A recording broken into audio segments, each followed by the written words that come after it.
Hopkins backing De La Hoya up with the solid left hook. 169 pounds as he comes into the ring tonight. Left hook, the back of De La Hoya's ear. Straight right hand down the middle. Oscar finding it harder and harder to block or duck Bernard Hopkins' shots. Emmanuel, he's giving De La Hoya too much respect. Hard right hand over the top for Hopkins. De La Hoya was moving away, and De La Hoya is beginning to move away with greater frequency. It'll make it harder for Hopkins to land power shot. Good left hook for De La Hoya to punctuate the round. He stepped in, found an opening. You should just let him miss. De La Hoya with a good left hook inside. De La Hoya's face. Maybe realize that maybe he's being overpowered, but he's not going to go down easy. Good right hand lead by Hopkins. Hopkins grabbing De La Hoya with the left and banging him hard with the right. De La Hoya with another good left hook to the body. And see, he's using his left shoulder. De La Hoya on a body punch by Hopkins. He didn't even see the punch. He's been knocked down in 5.5 years, and he's not going to make it up. It's a Bernard Hopkins knockout of Oscar De La Hoya in the 9th round.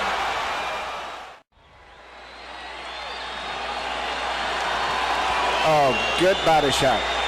That was the shot, but it didn't seem like it was enough. It was more back on the back part of the rib cage and not so much in the volume earlier. It seemed like it shouldn't have, well, who knows. Delayed reaction. De La Hoya clearly still reacting to that left hook to the body, and then he took a little shot on the head, but no, the body unquestionably it was the body shot that finished Oscar De La Hoya. The winner by knockout victory, and still the universally recognized, undisputed middleweight champion of the world, the pride of Philadelphia, Bernard, the Executioner Hopkins.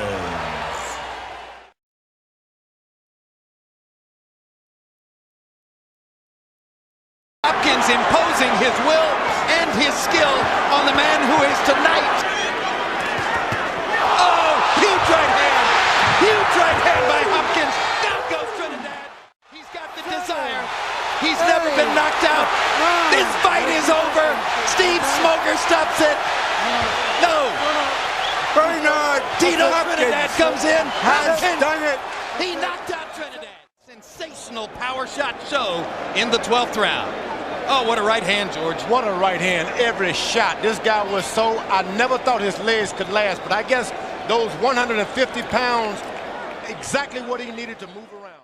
The undisputed middleweight champion of the world, Bernard, the Executioner Hopkins.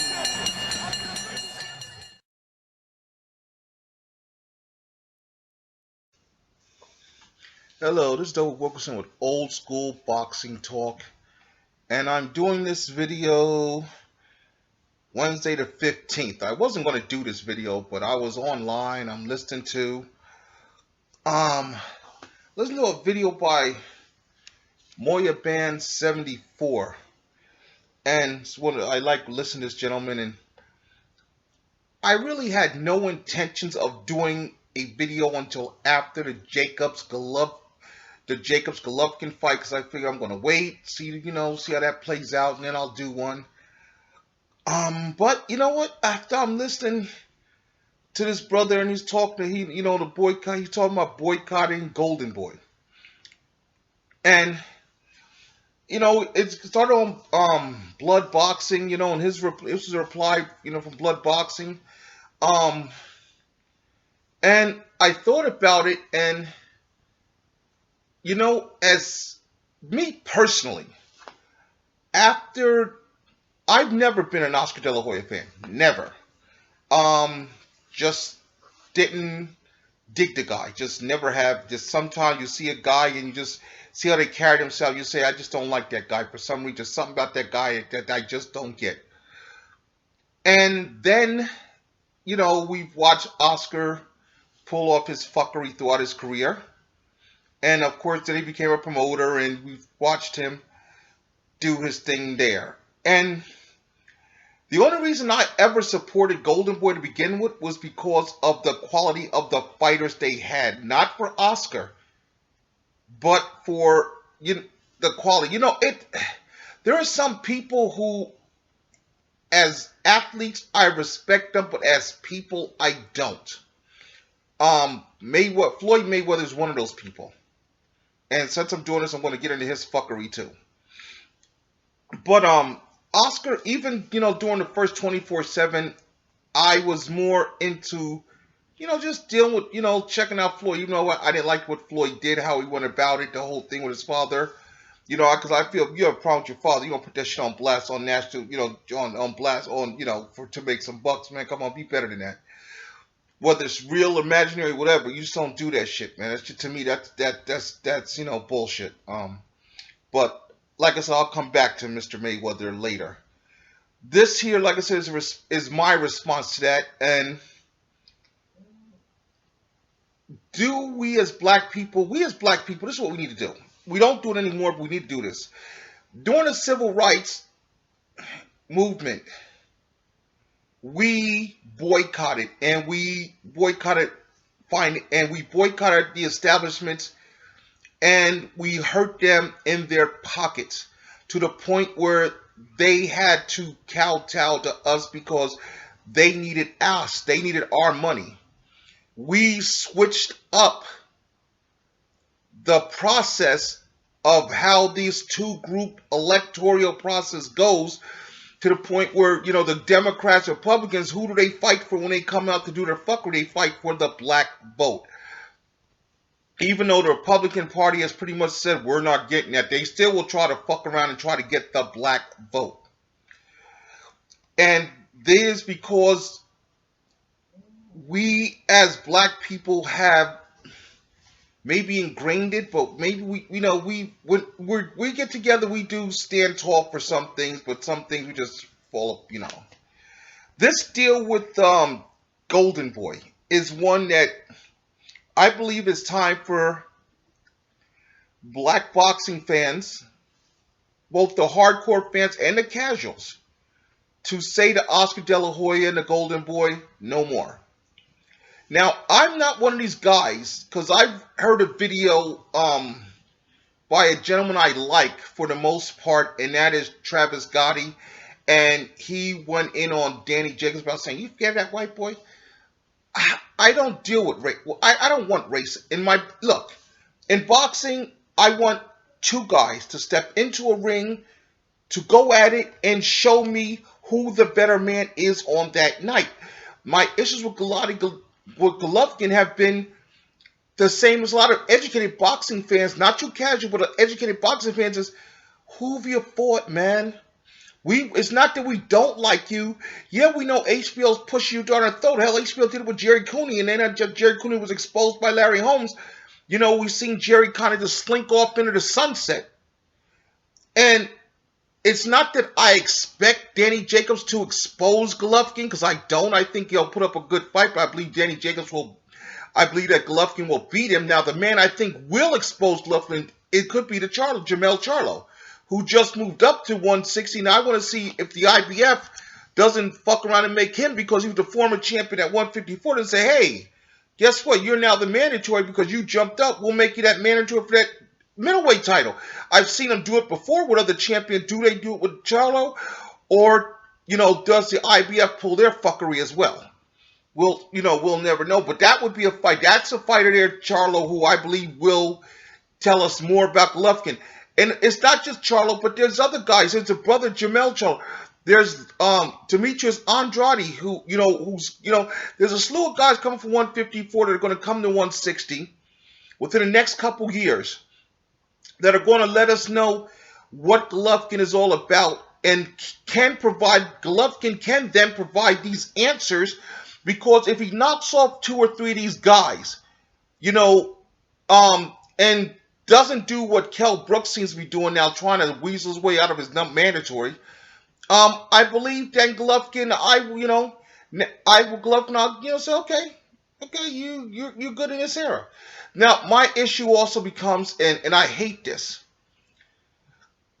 when people, these fanboys and some of these other idiots, come on pages, and you could tell they're fanboys and they're fucking idiots, because there's no real reasonable, no reasonable boxing fan Long-time boxing fan. I'm talking, see, I've been a boxing fan my whole fucking life. I'm 49 years old.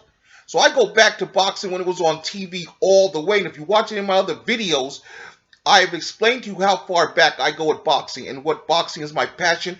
My knowledge of boxing is extensive, and I love it. You know, I'm still pissed that they took away 13, 14, and 15. And, you know, I put that challenge out to a lot of people. Why don't we explain to these newbies why we lost rounds 13, 14, and 15? But so far, my pleas have gone on deaf ears. Mr. Montoro, I've asked you, I've asked Moya Ben, I've asked, put it out there on several things. Hey, why don't we tell these people why we lost 13, 14, and 15? The real reason, not the bullshit, the real reason. But nobody wants to go into that. Someday I probably will. But for now, let's get back on topic, because I have a habit of jumping on topic. After what Oscar De La Hoya did, I sent a message. I responded to the video and said, we're jumping on Oscar, but why is Bernard Hopkins getting a pass? And Tom Biz Sr. said, not from me.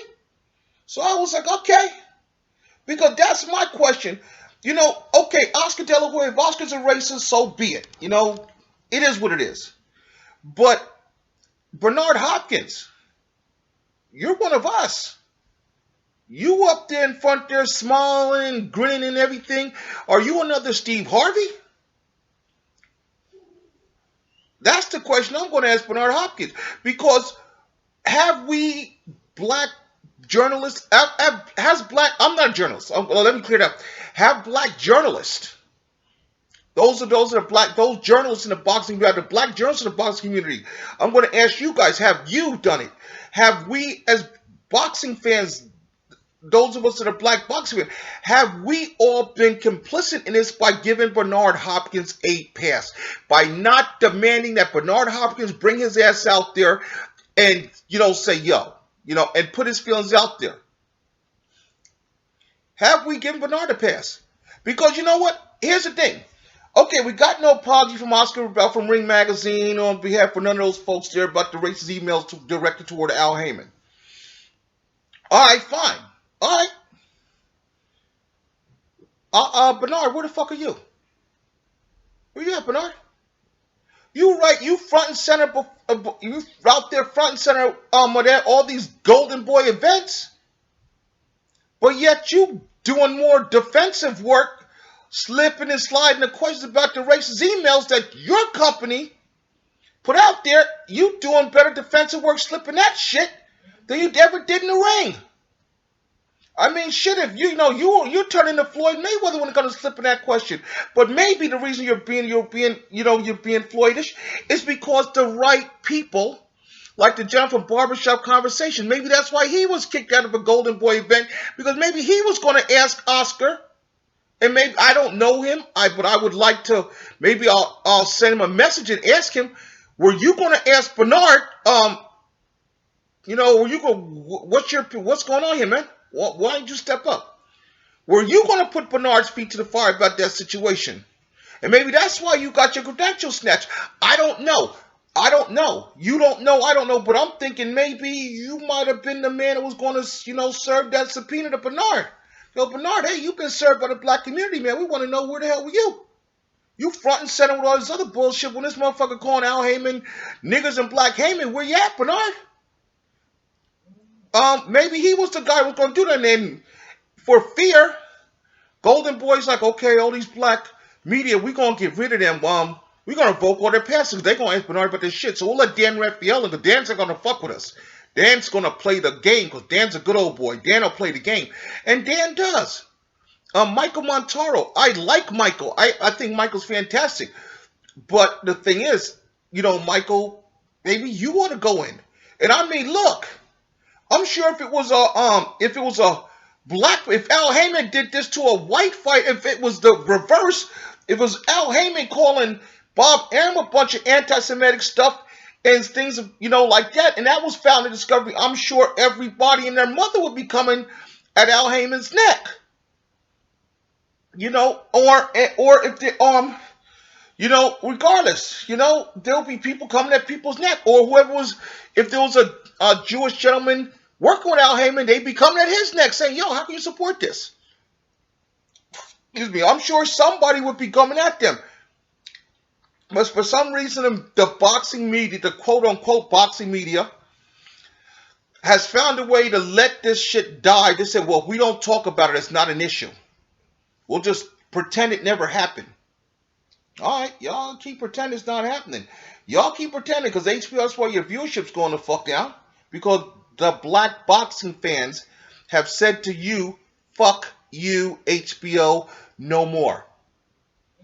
And a lot of us are just saying the same thing. Not only because you're biased, bigotry commentary, but it's just that we know what's going on here.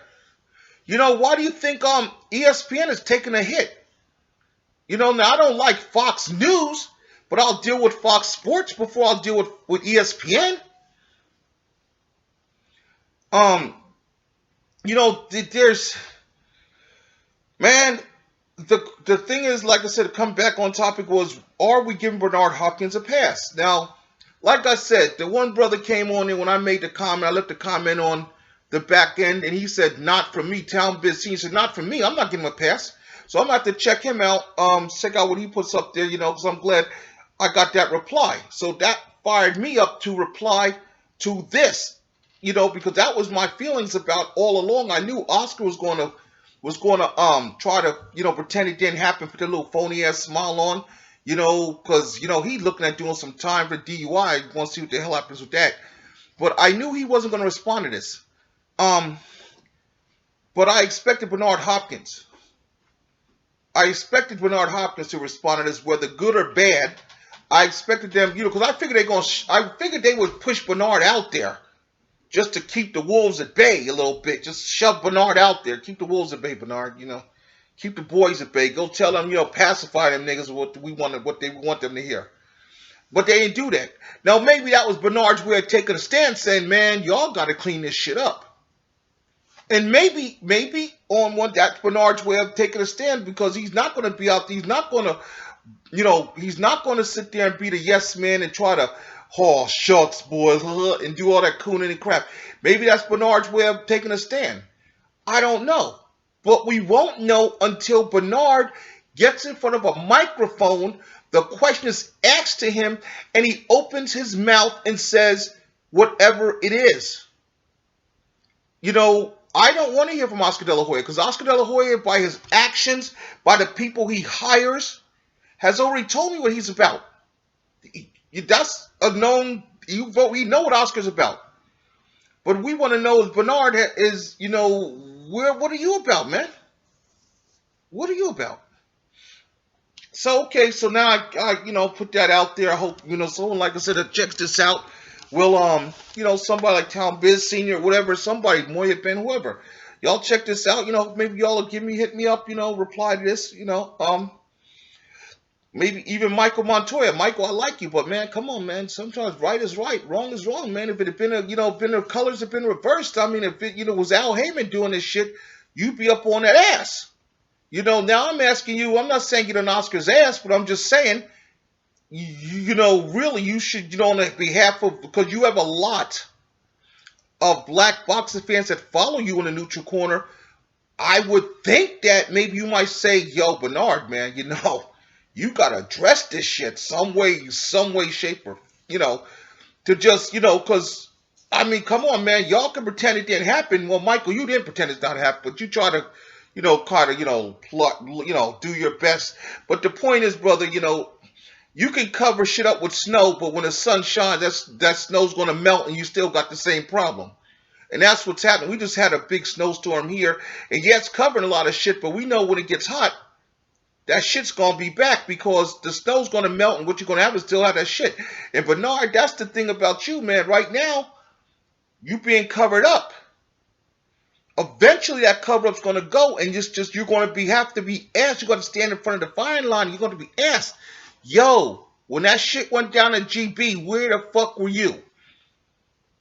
So, that's my take on that. Now, back to this, another thing that's been going on, and I think it's a fucking travesty, is this talk of Mayweather-McGregor. Floyd, if you're going to bring your 40-year-old ass out, put your ass in the ring with Keith Thurman. Man, come on, man. You fight Keith Thurman. You know, okay, I understand. I'm not going to ask you to fight Golovkin. I ain't going to do that. But I'm going to say, you know, there's Terrence Crawford out there. There's Keith Thurman. Okay, if you want to, well, I know you won't do business with Bob Arum, and I don't fucking blame you. Fuck Bob. But let's stick with the stable Al Heyman's voice. You gonna bring yourself out to the number 50? Why fucking do it against Conor fucking McGregor? That's a money grab, man. It's a money grab one, and that's disrespectful to all the men who've sat there in blood and sweat and go through the hard training to be a fighter. That you're disrespecting them, man.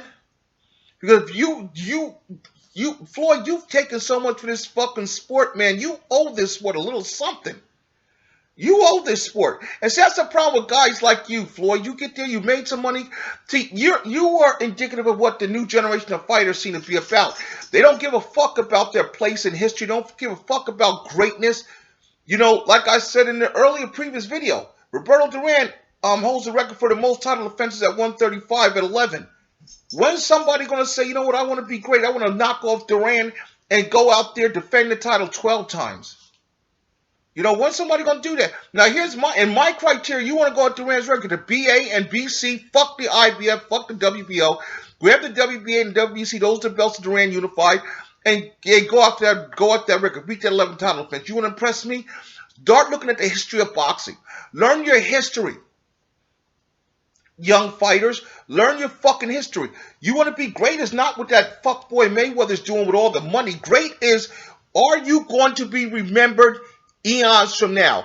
Are you going to, when the history of boxing is told, when the great fights are talked about, are you going to be in that conversation? Are you going to be remembered? Ali Frazier, 1. Joe Louis, Max Schmeling, 2. You know, these are great historical fights that took place, that are still talked about, that are in the annals of boxing history. I'm sorry. Floyd Mayweather was a good fighter, a great fighter. But what has Floyd Mayweather ever done? Who's he ever beaten that's going to put him in the annals of boxing history? No one. There's not a single Mayweather fight that 20, 30 years from now, you know, when people talk about the great fights and the fights that shaped boxing, I don't see a single fight that Floyd Mayweather ever had that's going to be there. And you know why? Because, you know, honestly, Floyd Mayweather is a businessman that knew how to fight. That's what Floyd Mayweather is, a businessman that knew how to fight. You know, he wasn't a, you know, fighter. You know, a lot of great fighters, they fight. It's prize fights. You fight for a prize. But you also have this thing about wanting to be the best, wanting to be remembered. You know, when your kids walk down the street, they go, oh yeah, his dad was the champ. His dad was this. I remember when his dad fought when the old timers in the barbershop said, I remember that great fight his daddy had with blah, blah, blah. Floyd's kids ain't going to get that because what are they going, oh, yeah, that fuckery of Pacquiao. What are you going to, well, what? There's none of that for Floyd. You know, Joe Louis, you know, we almost forget that Joe Louis lost to Max Schmeling the first time they fought. We almost forget about that. We almost forget that Max Schmeling was the first guy to hand Joe Louis his first defeat. Because we fascinated on the second fight between Louis and Schmeling. Louis came in, he's now the champion. He destroyed Schmeling in 2 rounds. That's a fight that we talk about. We talk about how we learned from that first fight, how Joe Louis was all open for a straight right hand and Schmeling nailed it all night long. But come the rematch, Louis, you know, knew get close, you know, bang the body and make sure he had to range that right hand. We remember this, you know, I mean, if you're a boxing fan, boxing head and historian like I am, you do remember the first fight. But I'm saying when the thoughts of the great fights and great fighters come up, we don't really remember. We don't talk much about the first Louis Schmeling fight. We talk about the second fight. Same thing with Ali Frazier. We don't talk much about Ali Frazier 2. We talk about Ali Frazier 1 and Ali Frazier 3. Those are the two. Part 2, the second fight in Ali Frazier trilogy. We don't remember that. We know what happened, but we don't nobody talk about that fight. You know, that's the fight Ali got his, you know, Frazier won the first fight. The first fight, the fight of the century. First fight between Muhammad Ali and Joe Frazier. Fight of the century. Filled Madison Square Garden. One of the most historical fights ever in our history of our sport. We remember that fight. People that were old enough, people that, man, that shit, you go to barbershop, black barbershop, that shit's talked about. We remember the Thrill in Manila. Oh, shit, we talk about that. That was as close to death. Ali and Frazier, the heat of Manila.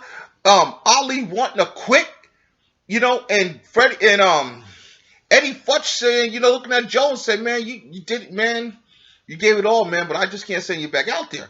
Joe Louis protesting, crying.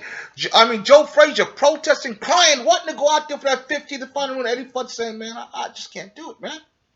I love you. I can't send you out there for that. Those are things that you remember. The fact that Ali wanted to quit. Ali said, I wanted to quit. Shit. I was tired of being there with this motherfucker. I was ready to quit, but Angelo Dundee having to push him out there, man, we can't, you got to go, champ. You just got to go out on your shield, champ. You know, and, you know, the between all the things that went on outside the ring between Ali and Joe Frazier, the things that Ali said that Joe took personal, you know, Ali was, you know, trying to build a fight up, you know, and Joe kind of took a lot of shit personal, and which was Joe's right too. But Joe got to realize too, Joe made a lot of fucking money with Muhammad. Don't get it twisted. Joe made a lot of fucking money with Muhammad, and Joe wasn't trying to get that money back. Yeah, he talked about hurt feelings and all, but was he trying to get that money back? Hell no. He cashed that check. But the first and the third Ali Frazier fights we remember. Yes, there was a second fight which Ali won a 12-round decision in Madison Square Garden. But we don't, you know, we know he won the fight. Yes, Ali won the second. But we don't really talk about that much. You know, great fights. Ali Foreman, Zaire. That we talk about those fights. This is what today's fighters. When it's Sugar Ray Leonard, we talk about Sugar Ray Leonard, Tommy Hearns, the showdown, Caesar's Palace. Tommy busting up Leonard, beating Leonard. Leonard's eyes swollen. Angelo Dundee saying, "You're blowing it, kid. You're blowing it." Leonard coming on in the late in the 12th, 13th round, coming back to stop Tommy in the 14th round with one of the nastiest hematomas ever. Those are great fights. We remember those great moments. We remember those great fights. Even as much as I love Marvin Hagler, I'm a big Marvin Hagler fan.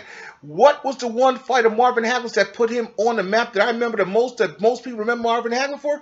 Hagler-Hearns, The War. 3, that was 9 minutes of violence. That was considered one of the greatest fights ever.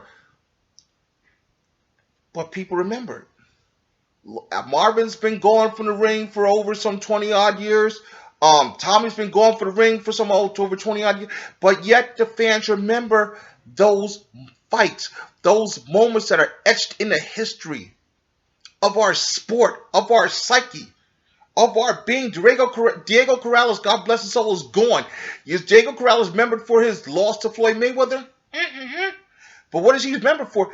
The fight with Jose Luis Castillo, that fight with Castillo, where he came back and stopped Castillo in the 10th round after being down twice in that round, getting up off the canvas second time and stopping Castillo. That was a great fight. Corrales is gone. You know, Castillo is still whatever, but that fight put them on the map. That fight is a fight that people think, when you think about great fights, like, oh my God. Castillo Corrales, damn. There are fights that create moments in time.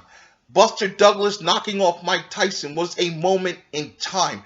There are certain fights that create moments and certain fighters that are in those moments. When Duran beat Leonard in Montreal, that created a moment in time for Duran. Even though Duran had a lot of great moments in time, he's considered the greatest lightweight champion of all time. A lot of great moments in time, but the Leonard fight. When Duran came back and knocked off Davey Moore to win the WBA junior middleweight title. Moment in time. I remember that because Duran, you know, this was after the No Mods. It was after Duran had to reinvent himself, lost to Lang, to Kirtland Lang, and people were like, oh my God, Duran is done and blah. And here comes Duran in Madison Square Garden. And the one thing I've always said about Roberto Duran, that holds true that no, and I repeat, no other Latino fighter can ever claim. Roberto Duran was the one guy, didn't matter if you were Puerto Rican, Mexican, Panamanian, Dominican, whatever. Roberto Duran crossed all the Latino lines. When Duran was in the ring, you rooted for Duran. It didn't matter who the fuck he was fighting. You didn't have these fights where sometimes you have Mexico versus Puerto Rico, and you got the Mexican fans rooting for the Mexican guy, the Puerto Rican guy fans rooting for Puerto Rico. When Duran fought Esteban de Jesus,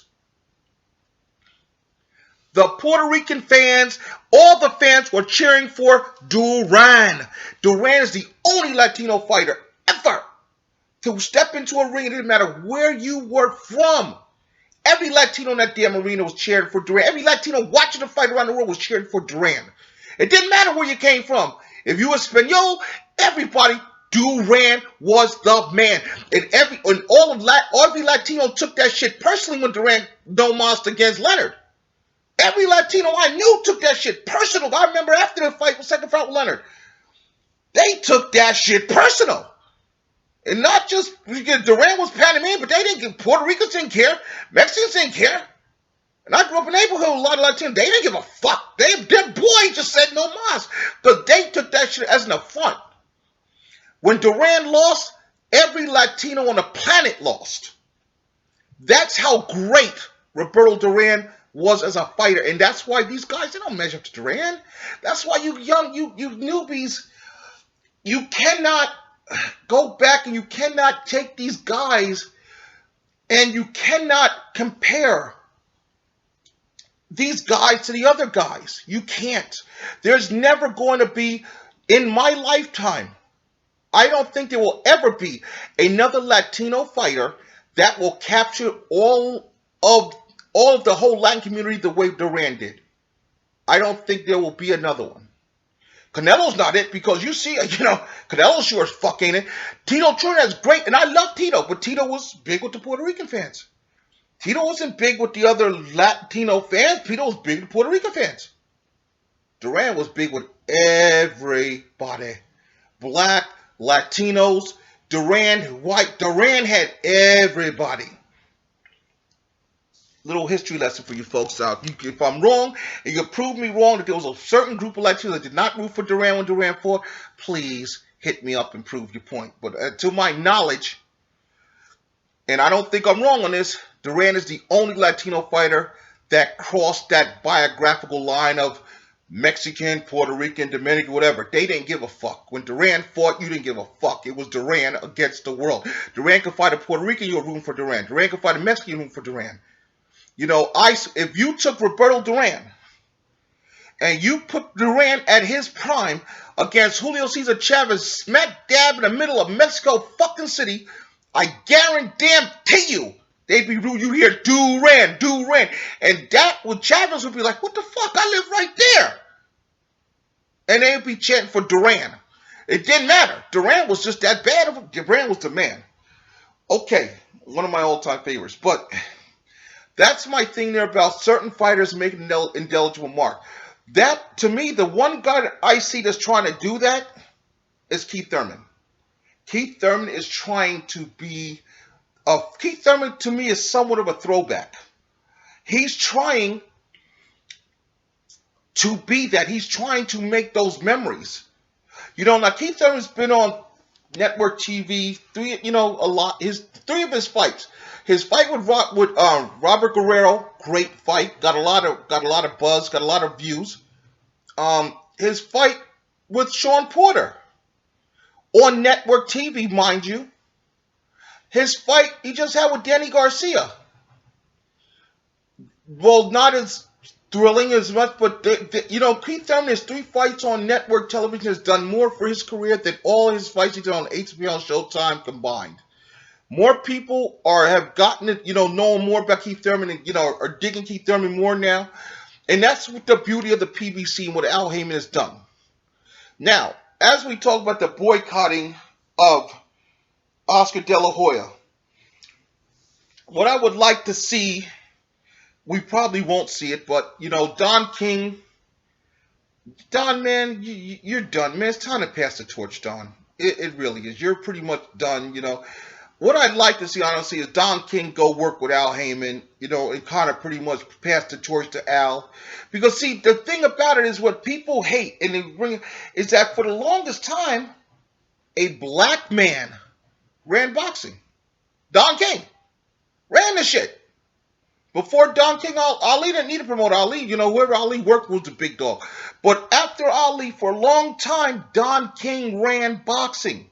He still has so much stroke with the WBC that he just got the boy Iman named Terrence Crawford's mandatory.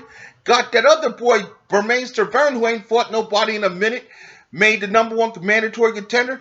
And got another young boy made a mandatory contender at 154 pounds. So Don King still has that stroke within the WBC from one Suleiman to now to Mauricio Suleiman, that Don King has still got some stroke within the WBC. And Don King, I think, quite as is kept, is still a major player. He's the guy, like a lot of people said, you know, we all know he's the guy that they named the Muhammad Ali Boxing Act Reform Act for him because of Don King and because of his power.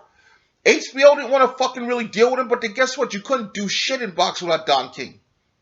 Even Bob Arum knew he couldn't do shit in boxing. Bob Arum had a bunch of good fighters. Yeah, he did. He had some great fighters. But you needed Don King. You needed King. You needed Don King. There was a major fight that went down in the 70s and 80s, in the late 70s and throughout the 80s and the early 90s that Don King wasn't getting a piece of. If there was a big fight that went down, Don King was getting some money off of it. And that's what they hated because Tyson, King. Leonard, Duran was a King guy when him and Leonard fought. Leonard was a guy who was pretty much a free agent, so Leonard would fight for King or Arum. It didn't matter. Same Tommy Hearns, same deal. You know, some of these guys, you know, didn't. But the point is, a lot of their major fights went through Don King. If you were WBC champion, you can best believe Don King has some kind of hold on you. You had to deal with the WBC title. You had to deal with Don King on some level, whether you liked it or not. You know, Suleiman was more or less a pup. The WBC back in the 80s, early 90s was pretty much Jose Suleiman, and the was pretty much the puppet dictator. He was just a figurehead because everybody knew that Don King ran the WBC. Don King's fighters were the top guys in WBC. Don King's guys, Don King, you couldn't get a shot at the heavyweight title, both WBC and WBA in the heavyweight division. You couldn't get a title shot without going through Don King on some level. And even the lower weight classes, Bob Arum had what scraps Don King allowed him to have. And then after the Ali boxing, okay, Don King, Bob Arum's got a little bit of something. Because Bob Arum's only really good fighter through a lot of the 80s was Marvin Hagler. That was the main guy that Bob Arum had, was Hagler. That was because a lot of the big other guys were either free agents or they were with King. You think about it. Those guys, weren't with Bob Arum. When Duran fought Hagler, who the hell you think was fighting Duran? Don King. Duran was with King. Don King ran boxing back then. And Don King, I still think Don King is calling a lot of the shots in boxing. I think it's more or less laid back now. But what I'd like to see that Don do is maybe pass the torch. Look at Al and say, you know what, man? Either you don't pass the torch now, then say, you know what, Al, we need to run this shit together. Because you think about it, right now, Al Heyman has the kind of stable that Don King used to have. All the top fighters with Al Heyman, all the top fighters in the 80s, late 70s, 80s were with Don King. And now, just like then, Bob Arum had pretty much, a handful of guys. And here's what's interesting now. We all see this thing with Rock Nation.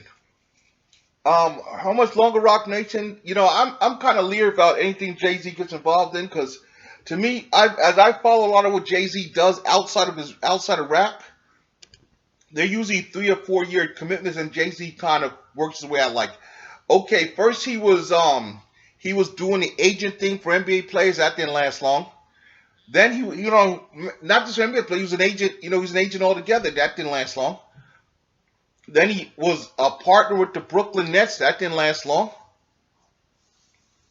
Now we got the Rock. Now we got the Rock Nation thing with the boxing, and it's not going well because you don't have the people. What Jay-Z's and his people did was they got rid of all the boxing people and just put a bunch of people in there. And that's the surest way to fucking kill up your product and kill your damn thing. You overpaid Miguel Cotto. So now you got to find Miguel Cotto's supposed to fight James Kirtland and get paid $10 million. And Rock Nation, there's no way in fucking hell they could afford to pay Miguel Cotto $10 million they owed him for his last fight, his contract, and make any money, Now they're talking. That's why Miguel could not rush Miguel Cotto into the ring, because they want to have a big fight because they owe Miguel Cotto $10 million. Miguel Cotto's guaranteed $10 million on his last fight. So that's why Miguel Cotto's not fighting, because these motherfuckers, they ain't gonna put him in there and not make any money. The best thing could have happened was the Kirtland fight got canceled or scrapped or whatever the hell fuckery happened with the Kirtland fight. Because they want to lose their shirt on that. Miguel Cotto would have made money, but Rock Nation wasn't gonna make no money. Now they look like they're leaning toward Tim Bradley. Tim Bradley seems to be the leader in the clubhouse to get that assignment. Well, he's trying for it, and he may be the leader in the clubhouse because at least with Bradley, there's a name and there's a safe fight because Cotto's not trying to fight anybody for real. I mean, let's be honest. Miguel Cotto's not trying to fight anybody for real. He's not. He's at the end of his career. He's going to pick up his $10 million, hopefully go out with a win, and then get, and ride up in the sunset in Puerto Rico and be happy with that. Miguel Cotto's not looking to fight any of these. So you're not going to see Miguel Cotto fight any of the Charlo brothers still at 154. He's not going to fight Laura. He's not going to fight Andrade. He's not going to fight those guys. Miguel Cotto's not looking to fight those young lions. No, I'm not fighting those young lions.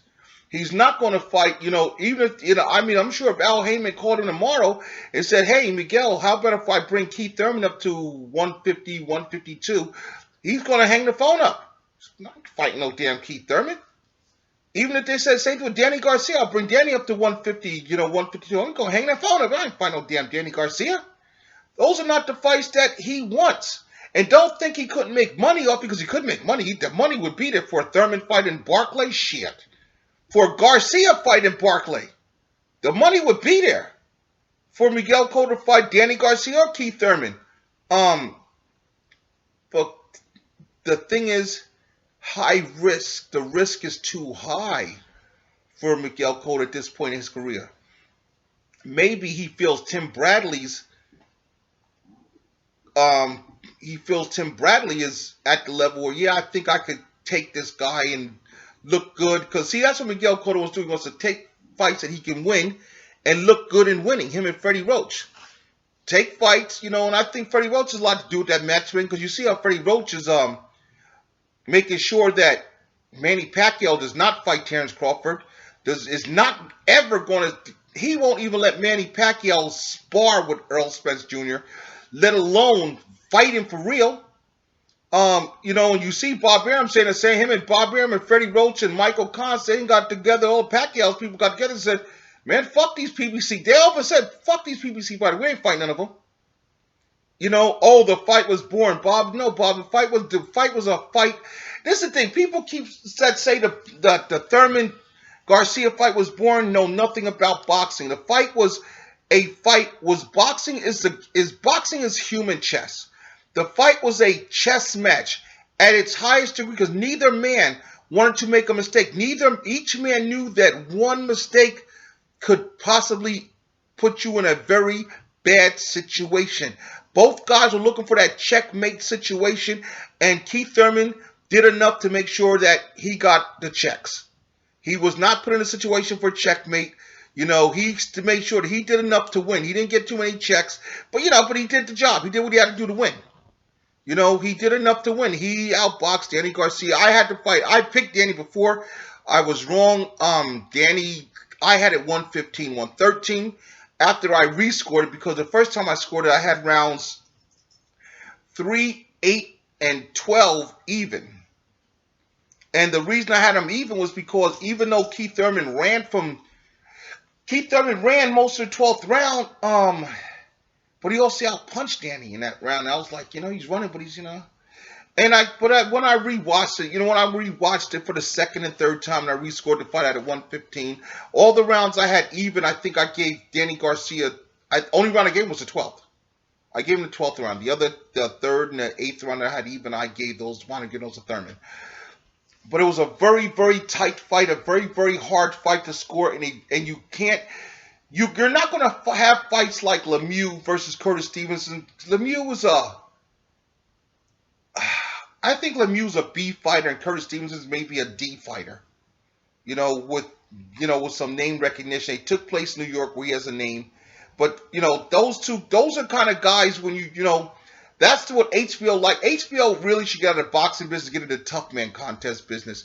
You know, just take off. They should start their own tough man league where you don't wear the headgear the tough men wear. You don't wear the shirt. You just put them in those big gloves, let them go out there and just two guys just wailing away at each other. Because God, Jim Lampley would love that. Two guys just wailing away at each other where he don't gotta call anything, he moves, because you sit there, if you watch the snippets of the Lemieux fight that I watched with the HBO commentary, you've seen him getting corrected a lot by Roy Jones correcting Jim Lampley on his stupidity. And it was funny, but, you know, and like I said, I wasn't going to do this video, but I had to do that. I think, like I said, I covered the Floyd thing. I think that's total fucker. That's total money grab. I think it's a disrespect for the business. And I think Floyd Mayweather said it himself. He wasn't here to be a great fighter. He was just here to make the most money. And, you know, that's all Floyd Mayweather is, an attraction. You know, and unfortunately, I'm saddened that a guy with that much ability really, really was the best fighter of this era and doesn't give a fuck about boxing.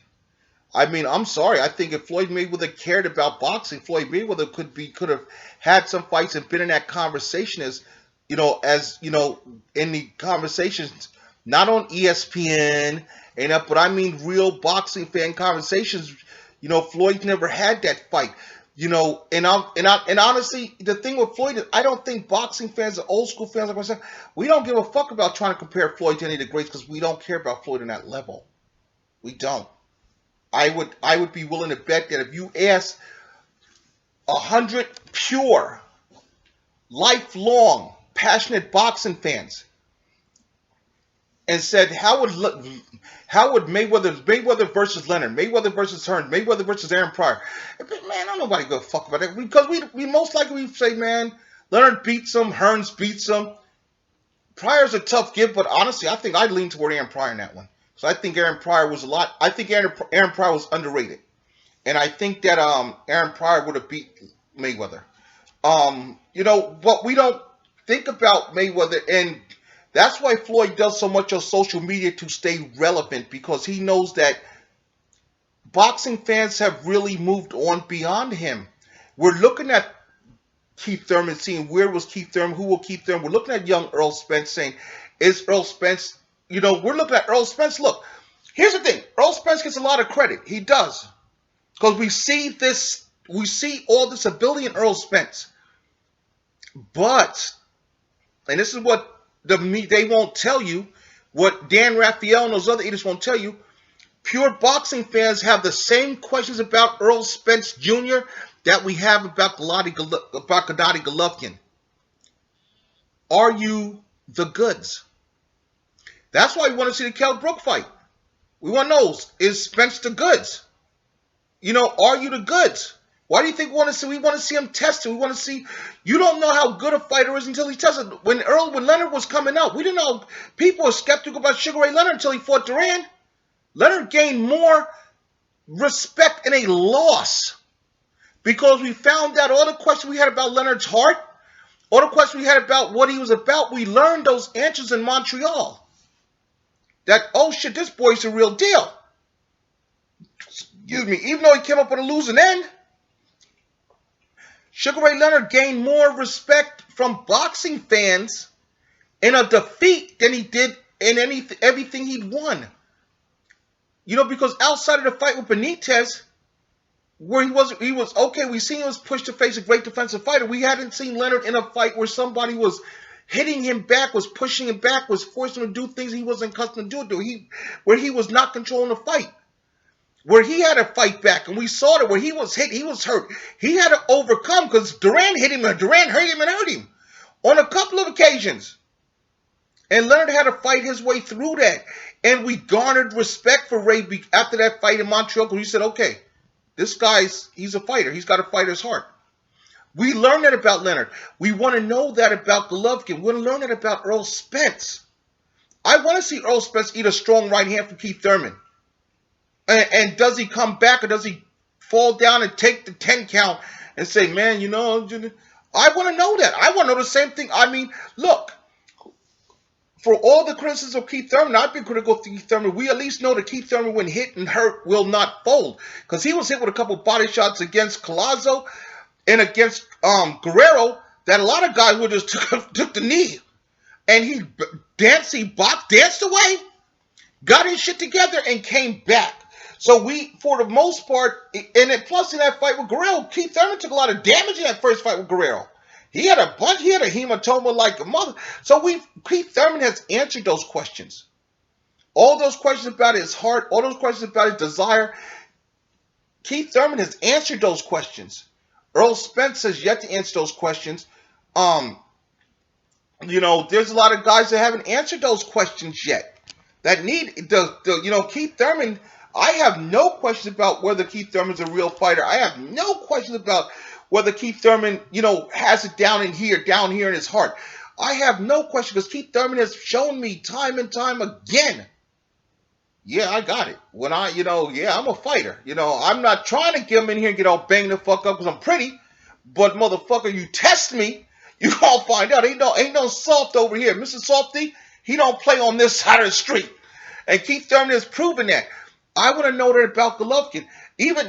With Danny Jacobs, Danny Jacobs has shown wow. He's shown he can get knocked down and get up.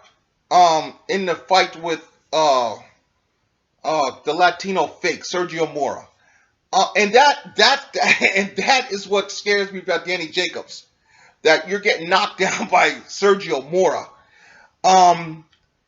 Honestly, I think Jacobs versus Golovkin is going to remind me of another great fight I've seen and I remember watching. Again, it involved Don King. Meldrick Taylor, Julio Cesar Chavez. I think it's going to be a fight where Jacobs will use his hand speed, his boxing ability, have more pep than Taylor. Not as fast as Meldrick, but he'll use his boxing ability. And it'll be the case, and it'll be just like Golovkin will be more like in a Chavez mode where you'll see Golovkin behind.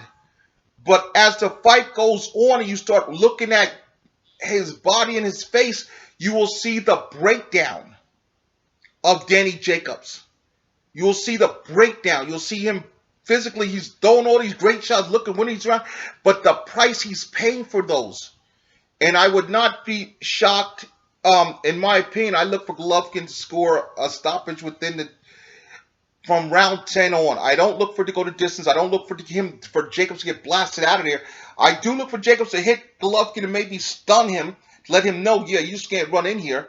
But I think Golovkin already knows that. I look for this fight to be more like Taylor versus Chavez versus Taylor, Meldrick Taylor versus Julio Cesar Chavez, where you got the faster fighter, just getting out there boxing, doing his thing, and you got the other guy just slowly, just bang, bang, maybe landing one or two punches at a time, and you get out hit 10-2, but those two are harder than all 10 that you've thrown.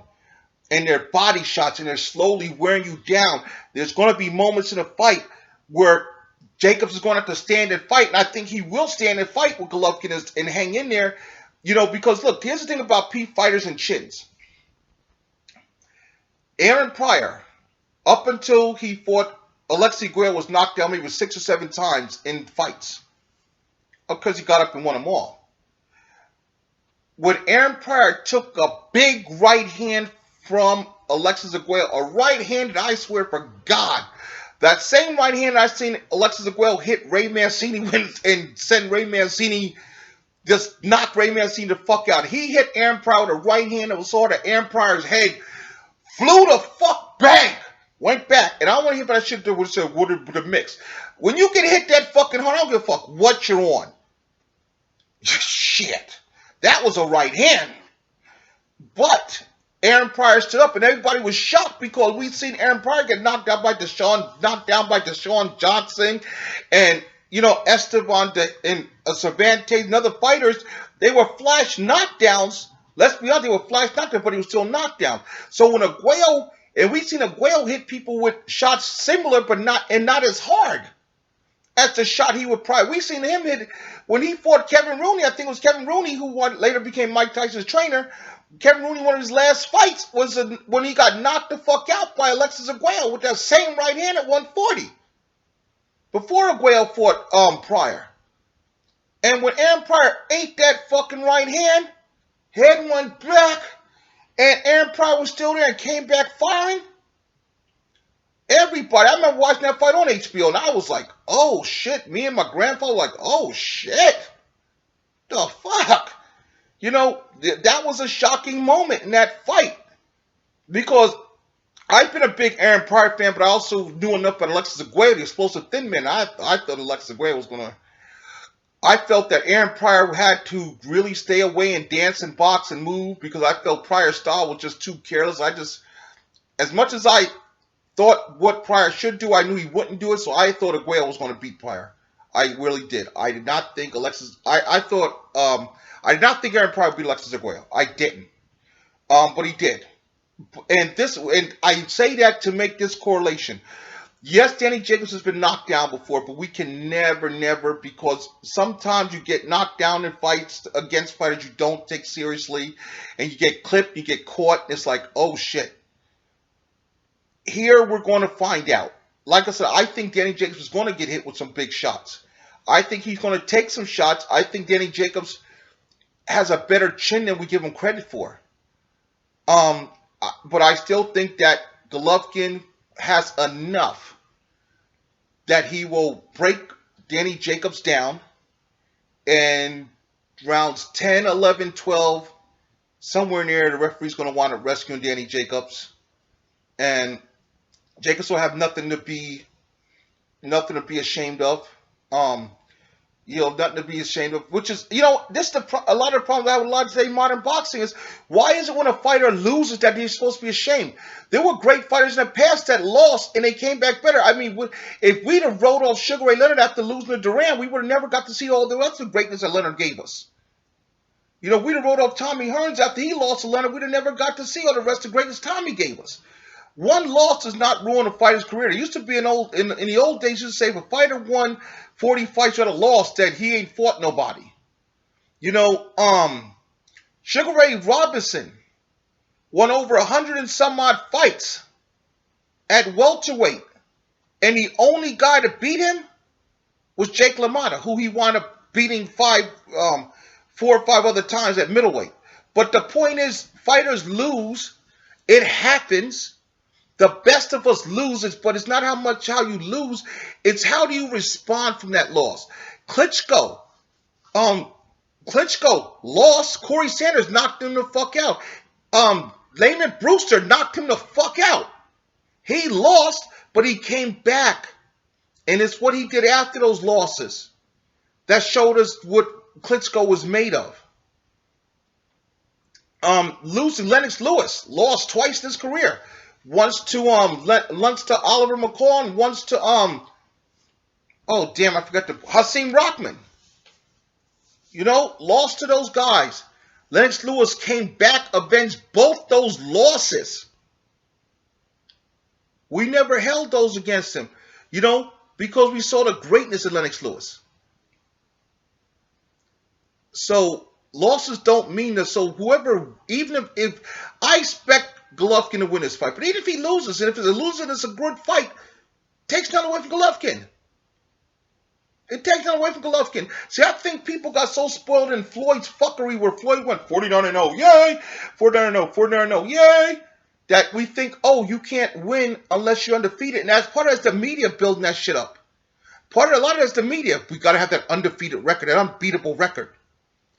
And that used to be true, but how many times have we seen now in this era of in college football, especially undefeated is like the greatest thing since sliced bread, where a team loses early, comes back, wins its conference championship, and it's going on to win a national championship. It's happened, folks. So a loss does not define you. A loss does not define a team, a fighter, anyone. It's how you respond to that loss. How do you come back after that loss? That's what defines your greatness. So whoever wins this fight between Golovkin and Jacobs, I believe it will be Golovkin. There will be no real losers, because I think that Daniel Jacobs, should he lose, which I'm predicting he will lose, but it might surprise me. I mean, I don't have the most stellar record of picking fights. I swear to God, it's like if you could pick by me, it's like, oh fuck, it's like the curse, Sports Illustrated curse. If Danny Jacobs should win this fight and Golovkin should lose the fight, if it's a fight I expect it to be, okay, you drop that one. You get back on your horse, you get back in there, you do it again, and you go on. If Danny Jacobs loses this fight, okay, it's your second loss out. You lost to Pirov, and now you've lost to Golovkin. Okay, you've lost. Okay, now what do you do afterwards? You get yourself back together, and you decide if you want to stay at 160 and make another run at Golovkin, or you're going to move to 168. That's the choice you have to make. But you go on. You go on. You keep going. The great ones don't let a loss, which is what I'm saying, which is what I hope that a lot of fighters do, especially Mr. Kovalev, the Crusher. I like Kovalev. I hope he doesn't let the loss of Andre Ward just fucking fuck with him mentally, because you shouldn't. You lost a close decision. Okay, get the fuck back in there. Do what you do. Start crushing motherfuckers again. And honestly, if I was Kovalev, I got a rematch clause award. Okay, I got a rematch clause, but I would tell Kathy Duke, but hold on a minute. We got this rematch clause. Yeah, we got that. Why don't we step across the street and see if we can get Mr. Stevenson? Why don't we step across the street and get Mr. Stevenson? Or matter of fact, I got the rematch clause. Yeah, I want Mr. Stevenson. I want this Joe Smith Jr. If I'm Kovalev, I go and I knock off Adonis Stevenson. I knock off the boy that's his number one contender. I knock off Joe Stevenson. That's 3 fights back, and I go to Andre Ward and say, okay, how you like me now? I'm back. Okay, I shake up a few things, pick up a few things, and now I'm ready for my rematch, Andre. The contract we signed. Yeah, that rematch. Yeah, I'm ready for that now. And I bring more to the table now, because I done beat the WBC light heavyweight champion who's a lineal. I beat Joe Smith Jr., the guy that knocked out Bernard Hopkins, and I took care of the whatever the kid's name is that was the WBC mandatory. So now I'm free of all that stuff there. And you've done a little work here, so why don't we just go get this thing done and see what happens here. But what it does is it shows the world, it shows him that one loss does not end your career. And I think Kovalev is that kind of guy. The only guy I would pick against Kovalev was Andre Ward, because I respect Andre Ward and his abilities and his skills that much that I would pick him against Kovalev. Anybody else at 175, I'm sorry, I don't give you, I don't see another light heavyweight out there that can beat Kovalev. And the only reason I'm not in a hurry for Kovalev to jump up to cruiserweight, which I think he could do and should do, is because I want to see Kovalev just. I want to see Kovalev just answer that question. I want to see him just answer clean. I want to see him fight Adonis Stevenson. I want to see him fight Joe Smith Jr. I want to see him fight this other kid's the mandatory. I want to see him fight even Sullivan Barrera, the kid that Ward beat. You know why? Because then when you go back to fighting Ward, regardless of what happens in the Ward fight, what happens is Kovalev can say, I cleaned this damn division out. And no one can answer. No one can say you didn't, because the only guy you didn't beat would have been Ward. But we don't know if he does. Maybe he wins the second fight war of the trilogy. But the point is, he will have cleaned out the lightweight division. And it's time to go. Like Michael Spinks before him, Sergey Kovalev has a chance now to clean out the light heavyweight division. If he takes immediate rematch award, okay, great. If he says, hey, Captain, put that on hold, let's take care of some other business and make some other money, great. And then I'll get back to Ward, because if he gets back to Ward, win or lose, Sergey Kovalev can honestly say, I cleaned out the division. I fought all the top guys in this division. And anybody I didn't fight wouldn't fight me. And then whatever he decides to do, if he loses the rematch award, then go up to cruiserweight. But he can go up to cruiserweight knowing that, okay, one guy, there was one guy at 175 I couldn't beat. One guy. And go up to cruiserweight, and I believe he dominates cruiserweight division. I think Sergey Kovalev is a guy that is big enough that could eventually, within the next couple of years, if not held back, grow into a heavyweight. And depending on who the heavyweight champion is at that time, I'm not even saying I wouldn't root. I wouldn't root against him in that. I mean, I'm sorry, but I think if Sergey Kovalev was fighting David Haye, Sergey Kovalev would have blasted David Haye. That kid that beat Haye, Bellows, was nothing. My God, could you imagine if Kovalev was in there with Bellows? Kovalev was in there with Haye? I'm sorry. If Kovalev was fighting David Haye last week, Kovalev would have knocked David Haye out. Don't tell him about your Achilles. Kovalev would have knocked David Haye out. I'm sorry. I think that much, like I said, in my opinion, when you do a top 10 list, if you don't have Sergey Kovalev, I have Andre Ward number one pound for pound. If I'm doing top 10, Andre Ward's my number one pound for pound guy. But Kovalev is in my top 5. Without a doubt. He's in my top 5. And if you don't have Sergey Kovalev in your top 5 pound for pound, then there's something wrong with you. That boy is a beast. One loss does not define him. You look at his body of work, and his body of work tells me that Sergey Kovalev is a fucking beast.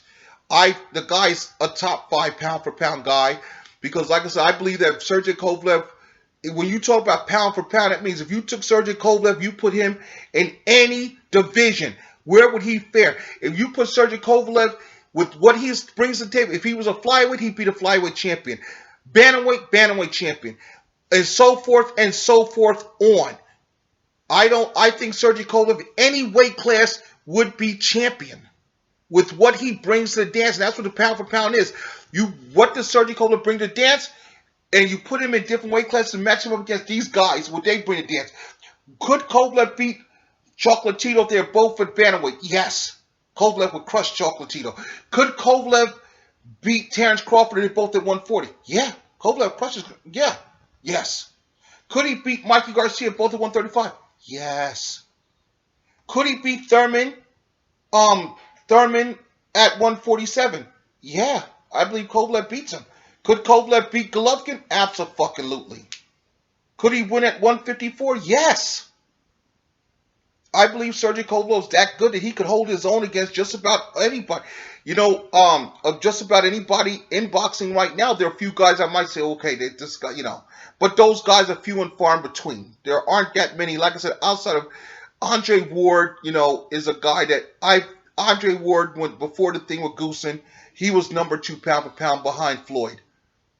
And some could argue, and I've heard the argument made that maybe people said he was better than Floyd because he fought tougher competition, which he did. The Super 6 tournament was a fucking hell of a tournament. You had the best of the best at one weight class. Carl Froch, Arthur Abraham, Jermaine Taylor. What the hell? You got the best guys, some of the best guys at 168. In a round-robin tournament, Andre Durrell, in a round-robin tournament, fighting each other. Not to mention Mikkel Kessler, who came in that tournament, his only loss until he lost to Andre Ward. Mikkel Kessler's only loss was to Joe Calzaghe. Was the only guy that beat him up until that point. So, there's a lot, like I said, there's, one loss does not define a fighter. There are a lot of great fighters, and so far 2017 has looked like one hell of a year for boxing, and I want to see it continue. So I'll be back with you after this weekend's festivities. Maybe there's a fight in my local area here in Reading, PA at the Santander Arena.